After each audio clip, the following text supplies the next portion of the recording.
But we are now live in Frankenmuth. It began as a normal summer evening in 1996, the very first day of summer, about 8 o'clock last night, and then by 11 o'clock, that's when the destruction began, from 11 until 1. This is a special edition of News Channel 12. I'm Bill Harris in Frankenmuth. Team coverage for the next half hour, beginning with us in Frankenmuth. We'll tell you, as Joel just did, what is going on in Lapeer County, as well as Tuscola County. First, I think we have a map to show you the destruction area in Frankenmuth. It's basically a 1 square mile area west of downtown Frankenmuth. A lot of questions this afternoon. Is downtown been hit? Because, of course, it is a major tourist attraction.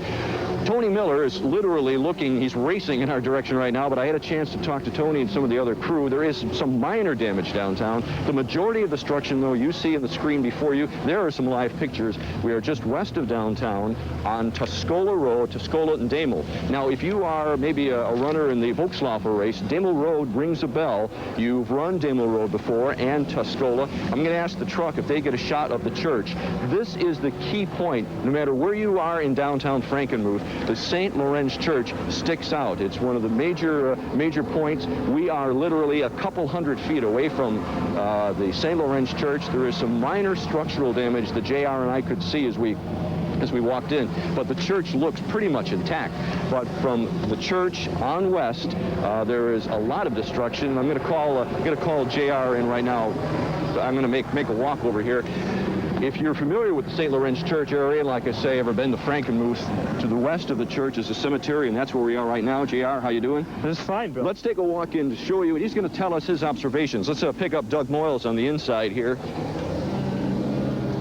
And this is some of the destruction now. Some of the things that you saw, you and I had a chance to walk together. What'd you see? What do you think? Well, there's a definite path that the storms took. You can actually follow in a northwest to southeast fashion through Frankenmuth, the path of destruction, if you will. But there's also a randomness to it, and what you're seeing right now is a big tree, 2 feet in diameter, that's pointing almost due north.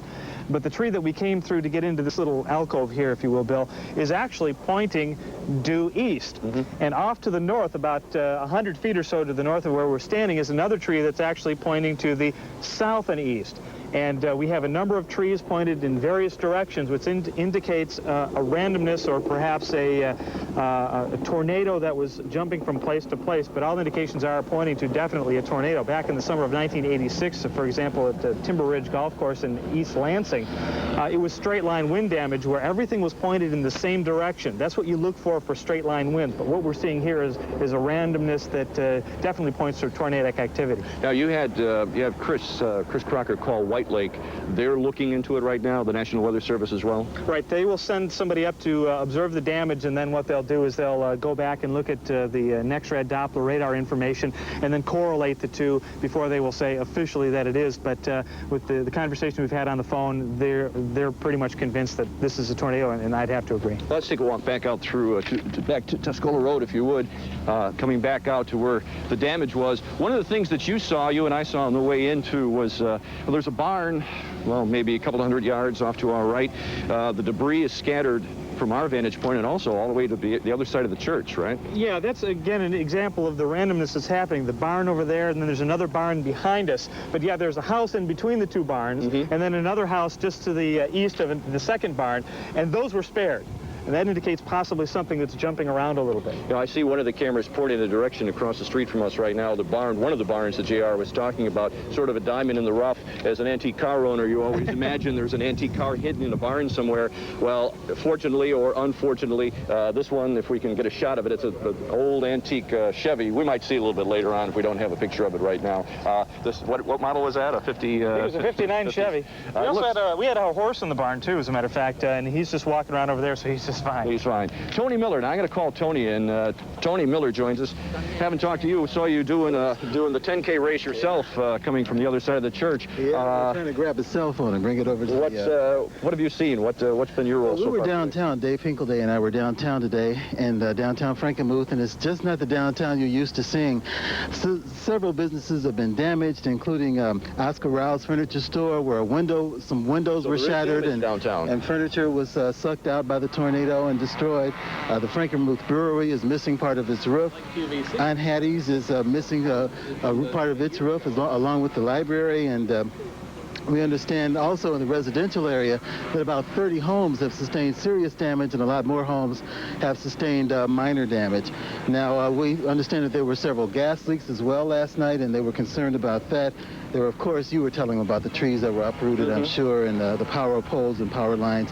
Still, we spoke to the mayor today, Bill, and they tell us that Frankenmuth is open. They want everybody to know that. They're still serving chicken down at Zinder's, and you can go to the Bavarian Inn. Bronner's is open.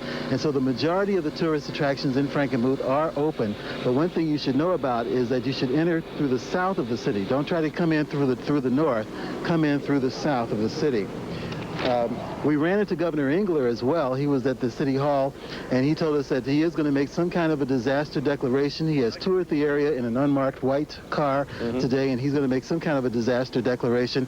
There will be some kind of funds available for some people who may have problems with their insurance, but we feel that he feels that most people will probably get coverage from their insurance coverage. In fact, very interesting conversation I had with a gentleman from an insurance company who told us that many of these residents may get over. They may get by in a good way, because he said, he wouldn't say this on camera, but he said that many of these homeowners have replacement insurance, which means if they lost an old TV, it'll be replaced with a new TV, for example. So they may make out pretty well.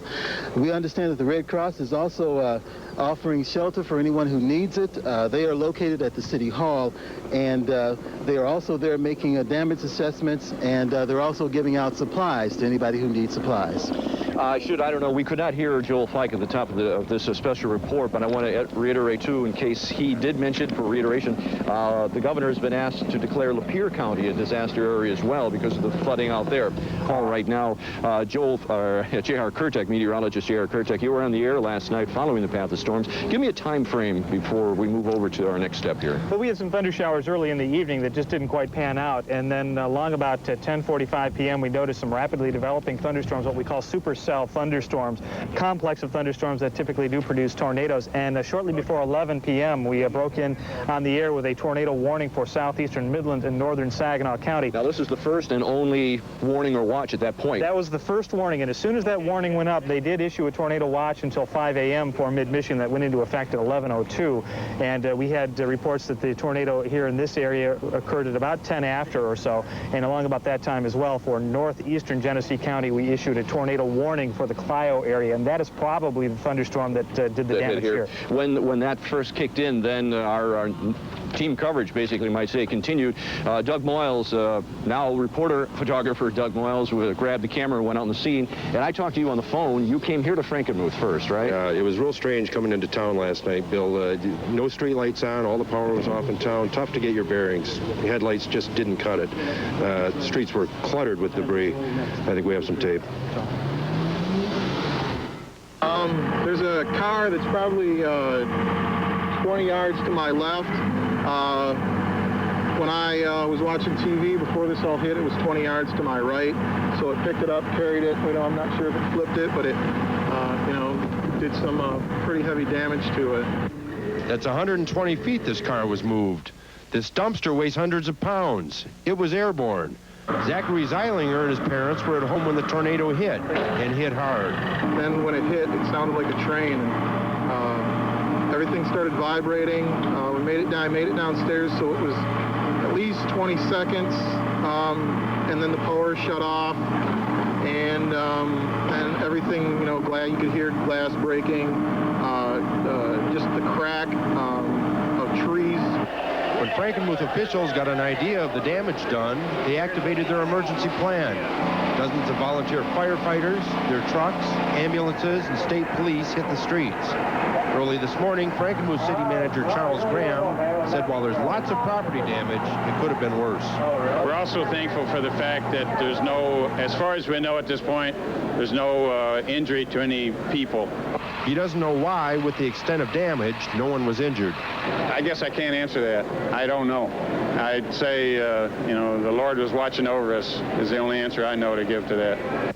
And last night, despite their own damage, residents were concerned about a neighbor's dog. That's the only thing that's missing, so we don't know if, got carried away or ran away or under a tree somewhere. That was the situation last night. The situation today is now just the sounds of dead silence or power saws cutting through tree limbs. Again, we are located just a couple of feet away from the St. Lorenz Church. Just moments ago, Tony Miller had a chance to talk to Governor Engler, John Engler, who is here in town surveying the damage, and presumably from here he'll be going to Lapeer County. But we have some raw tape of the interview that was just shot a couple seconds ago downtown. Let's roll that tape now if we can. Here's the governor. Damage is serious. I mean, we thank God that there were no loss of lives, no serious injuries here, but the damage to homes, many people lost their homes, some businesses were damaged. Frankenmuth's still open for business, but there are some people that are going to have some problems, and so there will be a state, and we'll seek federal disaster assistance. That means that we simply come in to try to do what we can to help get things back to normal. Obviously, that doesn't replace people's insurance, but it does help with some of the extraordinary costs that are going to be faced right now in the short term. For what? Thank you for coming out. That's the governor just moments ago in downtown Frankenmuth, obviously requesting a declaration of a federal disaster area, or at least some kind of disaster area. Lapeer County has been declared a state of emergency, as is Tuscola County. Joining us in our team coverage now, coming from way down south, apparently out of town, is Kevin Carpenter and Karen Gatlin joining us now. You both had an opportunity to take a walk through the area. I'm going to begin with Karen, if I could. Today, beautiful Saturday afternoon, couple feet away from the church. Came from a ball game, in fact. 2 blocks away, there are people playing golf. Golf, yes. It looks golf like course right behind such a tranquil day. And you would, beautiful day for a wedding. Right, and in fact 2 weddings, believe it or not, at St. Lorenz Church, where the power saws are going right now. 2 o'clock wedding and a 4 o'clock wedding. They both will be held by candlelight, apparently. But the wedding goes on. Yes, and why not, right? The church is still standing, although there was some degree of damage. Kevin, you said somebody told you that the steeple was twisted 1/8 of a turn. Absolutely. If you look at the steeple from where we're standing right now, it would appear as though there's absolutely nothing wrong with it. Some of the fascia has been torn off by the winds, but those who know this church, built in 1880, tell me that the top of the steeple has actually been twisted about perhaps 1/8 of a revolution on that steeple right now. Obviously, it's still standing. It did not topple down. What is very interesting, though, is walking from our position here is that there's a little dip in the road as we walk down the road, and it seems as though the tornado may have skipped over that low-lying area and then struck again closer to town. It was an amazing sight to see this amount of damage where we're standing right now, walk 100, 200 feet, and see absolutely nothing, no damage at all. The maintenance man for the church lives right across the street. He and his wife turned on the TV, saw the warnings last night. She turned it off. They were going to go to bed, and then he heard the winds. They rushed to the basement, and in about 10 seconds, it was all over. They came back up, and they saw the tops of trees just ripped off where others were standing next to it. There's a small museum across from the church. The chimney was ripped off, and the neighbor's barn was ripped off. In fact, most of the debris, a lot of the debris in the churchyard is from that neighbor's barn. And Bob Schmitzer walked outside and saw his neighbor tooling on down the street with his horse. The horse was in the barn, and the horse was fine. You know, it really is tugging at heartstrings, though. We started the special report in the cemetery, and there are a number of headstones that are turned over. It's what a shame. Stuff. First, though, Vassar, a few moments ago I told you that it was going to crest there. The Cass River was going to crest at 17 feet tonight. Well, apparently it's already gone over that. It is now at 17.95, let's call it 18 feet, the Cass River. And the flood stage is 14 feet. These are pictures of the Vassar area. The river is expected to crest between 19 and 20 feet this afternoon. And to give you some idea how much water that is, at a stage of 15 feet, some homes begin to flood. At 17 feet, some businesses and homes are flooded with considerable damage, with some homes flooded at 2 feet. East Huron Street will begin to flood as well, and at 17.8, which it's over right now, the water level will touch the bottom of the M15 bridge. So that's the situation in Vassar. Those pictures were taken a little bit earlier today. The city built on a floodplain. They've had problems with water in Vassar before, and the worst of the problems in Vassar are not over. Now, let's put everything back in perspective right now. It began at 11 o'clock last night. We're calling it the path of destruction. The communities, the counties hit are basically northern Tennessee. Northern Let's start with Tennessee. Midland. Okay, Midland County was where the first tornado warning was issued. We haven't had really too much reports of any damage there. We had some reports of damage in Bridgeport. Saginaw County, the Frankenmuth area, was hit very hard by tornadoes, and then most of the other damage is related to flooding for Bay County, northern Saginaw County, and down into Tuscola County, where 3 to 4 inches of rain fell in just a couple of hours' time last night, hitting places like Vassar and Millington and in that area of Tuscola County. Now, from what you see, again, in case you're just tuning into our special coverage, from what you've seen, you've taken a walk here, it is safe to say this was an actual touchdown. Yeah, and what Karen and Kevin Carpenter were talking about just a few moments ago, again, there's that randomness to a definite path. The tornado or the storm taking a definite path, but yet the tornado itself skipping from place to place and throwing debris in various directions. For straight line winds, we look for debris in one general direction. We see large 2-foot trees in various directions indicating a tornado. All right, we're going to close with just some general pictures of the destruction here in Frankenmuth and remind you that our team coverage continues throughout most of the afternoon. Kevin Carpenter, Karen Gatlin, J.R. Kurtek, myself going out throughout the area. We're going to continue our coverage in Lapeer County and Tuscola County as well. We had some truck problems in Lapeer County, but hopefully we'll be able to get live out of there to survey the damage, the water damage that is threatening presumably downtown Vassar tonight, and a special edition of News Channel 12 at 6. For the meantime, are there any watches or anything we pass along to you? We will not hesitate to break into programming, but for the moment, this Bill Harris lies in Frankenmuth. Thank you for being with us. Have a pleasant afternoon. We'll see you at 6 o'clock.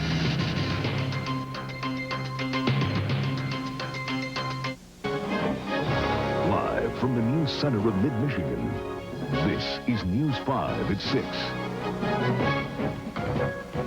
The state's #1 tourist destination has been turned upside down as nature's fury makes its mark. Good evening, I'm Diane Sytek. We begin our team coverage in Frankenmuth where News 5 anchor Sam Merrill, one of the first on the scene last night right after the storm hit, brings us a look at a night of terror. Despite all the damage that littered the streets of Frankenmuth, the trees ripped completely out of the ground, the shattered windows, the buildings just leveled, this is still a neighborhood feeling very lucky because nobody here was seriously hurt, though more than a few had the scare of their lives. The whole house started shaking, and we heard the windows blow out upstairs. What is your understanding? Was this a tornado, or? As far as I'm concerned, it was. Yeah. We were scared. We were just down in the basement just trying to stay calm. The storm knocked out power to almost the entire city. In the dark, using just flashlights, the fire department went door to door, making sure that people were okay. Down wires all over the place. I know. Wendy List and her family were okay after the storm. Just a few jangled nerves, along with a few busted windows, and this 30-foot pine tree ripped from the ground in their backyard. There were things blowing against the house. The back door was banging open and shut. I could tell things were flying in the air, but I really didn't realize at the time it was a tornado. It not only tore through neighborhoods, the storm also hammered the downtown, where evidence of its power was scattered everywhere. The second floor of this business, a hole blown right through the wall. The Frankenmuth Brewery, home of Bad Frog beer, heavy roof damage, and a garage door almost torn off. And that wasn't all. What you're looking at here is, or maybe was, the front window display at Oscar Rouse Furniture, normally a very elegant and kind of upscale furniture store, but not tonight. The windows have been all shattered out, the displays knocked out onto the sidewalk, a couple of chairs here, one over there by the tree, and as you go down here, there's a lamp laying on the sidewalk. The furniture that's left in the window, a lot of it has been damaged. The only good thing about all this is that this storm came through here at 11 p.m., not 11 a.m., when this sidewalk and that store could have been full of customers. They're still trying to add up the damage, a figure that probably won't be in for a while. In the meantime, the city manager was pleased with the way his people and the people of the town handled this crisis. One thing that is a little bit in limbo is the question of when to turn the power back on, because we got to make sure all the gas connections are off, and we wouldn't want to cause a spark that would cause some kind of a gas explosion. Just one of the many questions to be answered after a night the people of Frankenmuth will never forget. I'm Sam Merrill, News 5 in Frankenmuth. Eyewitnesses say it was over in seconds. The incredible wind that left 24 homes and 5 businesses damaged. Most people didn't even know the storms hit until this morning. Now they pick up the pieces. News 5 Rick Mixter continues our team coverage on the day after. We saw the wind and went outside to pick up our patio furniture. When we got outside, we saw just debris flying everywhere in the air and ran upstairs to get our kids and to the basement. And as we were running to the basement, we just heard glass shattering and things just flying everywhere. Quick thinking by several Frankenmuth families kept injuries to a minimum. Those who did hear the storm say it was over in seconds. I heard the noise and I got out of the bathroom and hear the glass breaking and stuff. Opened up the basement hoping to see my family, and luckily they were down there. The sign says Wilkeman, but no one was welcome in North Frankenmuth this morning, where the tornado divided Michigan's little Bavaria nearly in half. No one was allowed downtown as power crews moved in to fix the down lines. It appears that the tornado came in by the Damel Road Bridge, just missed the St. Lawrence Church, went in on Mission Ridge, back on Willow Lane, Heine Street, through that area, came over to the library, took two major sections of roof out of the library, hit Oscar Rouse here and blew the windows out here. The Frankenmuth Brewery here, the front of it, part of the roof, the back of the hospitality room was blown right out. We're going to try and push this wall in. We put an anchor down there, just trying and plywood it shut so we can keep it from, if it rains again, so keep water out. Carpenters moved in once the rescue teams moved out, repairing what they could before more rain moves in. Summertime is tourist time, and no one hosts more visitors than Frankenmuth. It's a miracle no one was hurt. There's no opportune time for a storm ever to come through a visitor destination, but with us, it actually hit at as opportune a time as any. No one was hurt, no one was injured, and there was no one walking along the streets, and so for that reason, yeah, I guess it was a little better time. Visitors are still being welcomed in the south section of town, and quick cleanup is getting the north end ready for business. It could be several weeks, though, before everything returns to normal. Rick Mixter, News 5, Frankenmuth. Darren, are you there with us tonight? Yeah. How are things going right now? It looks like they're doing a pretty good job getting some stuff cleaned up, but I'm going to show you some of the damage. You can see part of this building is just falling apart. They got most of the bricks kind of organized somewhat, but you can see the sort of damage. We'll go flip down the street here across Main. You can see the power company's working on getting some of the power restored. See trees down and broken apart, and just across the street, just to give you an idea of how strong these winds would be, you can see the damage to that tree. Literally branches ripped off as that tornado had passed through tonight. So not only did we have to worry about tornadoes, but we'll take a look at the rainfall estimates now, if we could bring that up, of how much rain and flooding is going to be a major problem. On the orange part on the map there, that is up to about 4.5 inches of rain. So wide swath of more rain adding to an already bad problem with flooding. And of course the tornado damage to boot makes this a storm to remember for most folks in Frankenmuth. Dan? Darren, how's the morale out there right now after this wake of destruction? We have a lot of people out just kind of looking around, more amazement than anything, but looks like all the crews, the emergency crews, are doing just a top-notch job getting everything together, and the whole community just kind of pulling together. Yeah. Me and my wife, we was in Bay City, and we was coming out of the Myers store, and I was coming out of Myers there. I told her, I says, you know, I said, it looks just like tornado weather. And I said, the humidity and everything, you cut it with your finger and the whole works. And I says, it just looks just terrible. And I says, let's just head on home. We live in between Cassidy and Bad Axe, and when we got home, it started raining a little bit, but we went to bed, and we never heard the storm, but it got a lot of rain here, and it's terrible down here in Frankenmuth. I mean, just terrible. I can't believe 2 weeks ago these people down here was partying, and today it just devastated. Have you seen damage like this before? Not down here, I haven't, no. Up where we're at, we have it once in a while, but nothing this magnitude. All right, great. Thank you very much. So the cleanup continues here, and Frankenmuth crews doing an #1 job getting things cleaned up and power back restored to most people. We'll keep you updated on what's happening with the weather. And Todd, flooding is the big problem right now. Still flood warnings for the Cass River at Vassar. Flood stage of 14 feet, expected to crest about 19 to 20 feet. Also a flood warning at the Cass River in Frankenmuth. Here in Frankenmuth, 17 feet flood stage, expected to crest at 23 to 24 feet this afternoon. Also the Saginaw River at Saginaw, flood stage at 19 feet, expected to hold steady at that flood stage for the next couple days or so. Tornado stuff is over, the cleanup is on, but we still have a lot of problems with flooding. I'm Alicia Fields. And I'm Joel Fike. About 24 hours after a twister hit Frankenmuth, the city is still digging out. The sound of chainsaws and a massive cleanup are starting to wind down tonight. Chris Crocker joins us live with the latest from Frankenmuth. Chris, where are you? Well, Joel and Alicia, I am right in the heart of the most severely damaged neighborhoods, where actually the massive cleanup efforts have come to an absolute standstill just in the last 24 hours, or last hour rather. The residents are absolutely exhausted, and plus they have no power, so it is absolutely pitch dark out here. Now, the one resident that is staying up late with us tonight is Noreen Fisher. We appreciate you staying up. You've been up for 24 hours, and your home, your roof is missing. You gave me a tour. There's glass and debris everywhere, yet you are going to be spending the night here tonight. Why is that? Well, We had a little trouble with looters last night, and we just want to stay here and protect our house. Have you been told that's safe? Yes, it is. Structurally, it's safe. Everything is enclosed now, and the only thing we don't have any hot water, any phone, or, you know, it's kind of rough. It's been a very busy last 24 hours. It certainly has. I've been packing and carting things out of here. Is it finally sinking in? This has had to be a very surreal experience. It certainly has. I'm just thankful for my life, because if we wouldn't have made it to the basement, I'm sure we wouldn't be here. Are you going to finally get some sleep?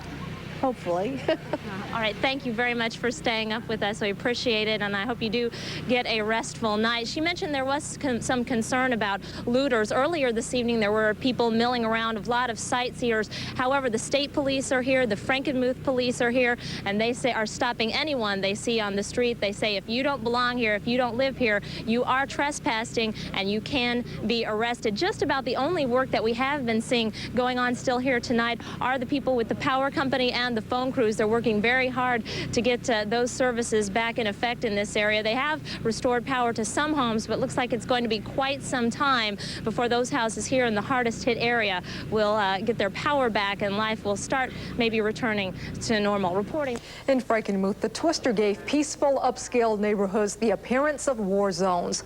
Photographer Dave Hinkleday took these aerial shots on top of the milling company grain elevator. Looking at the path of the tornado, you can see how it hit houses and took part of the roof off of the library. You can see the Consumers power trucks at Tuscola and Maine, and damage to the brewery. Over to the flooded Cass River, a utility pole is bent, and then the tornado goes on to snap trees as though they were toothpicks. Standing by live in Frankenmuth is the city manager, Charles Graham. Thank you for joining us at this very late hour. I know you haven't had much sleep. Can you tell us how the cleanup effort has been going? Well, we're really proud of all of the effort that's been put in. The amount of volunteer effort that we've received throughout the entire ordeal has just been fantastic. I mean, it's really impressive. It's also very impressive when you walk down the streets in the city and see the amount of destruction. It really looks like a war zone. The damage is really incredible. Can you tell us, is there any type of estimate yet? Not really, but I would say it'll be in several $1 million. Tell us about the areas that are hardest hit. The area is basically bounded on the north by Genesee Street, on the west by Mayor Road, on the south by Tuscola Street, and on the east by Main Street. We counted about 32 or 33 houses that received very significant damage. Quite a number of other houses received minor damage. About 5 businesses received significant damage, and a few other businesses received some minor damage. Also, our city library lost part of its roof. The twister destroyed 7 homes and 3 businesses and damaged several others. The home of Councilman Gary Rummel was among those severely damaged. Family, friends, and strangers spent hours today removing trees uprooted and branches tossed about. Rummel's son, Greg, found out that in times of trouble in Frankenmuth, you don't have to look very far to find a friend. You know, people just come out of the woodwork in Frankenmuth and lend a hand, so it's nice. Councilman Rummel says they'll have to face the challenge of rebuilding the house, but he's just grateful no one was home when the tornado hit. And tonight his family is all safe and sound. Finally tonight, a moment of sanity in the midst of all the destruction in Frankenmuth. Outside historic St. Lorenz Church, it looked like, as we've been mentioning, a war zone. But inside, the wedding of Mark and Sally Heintzman of Frankenmuth went on. It's been a hectic, sometimes scary day for many mid-Michigan residents, but for one couple, it's been a joyful night. We leave you with their wedding of Mark and Sally. Good night.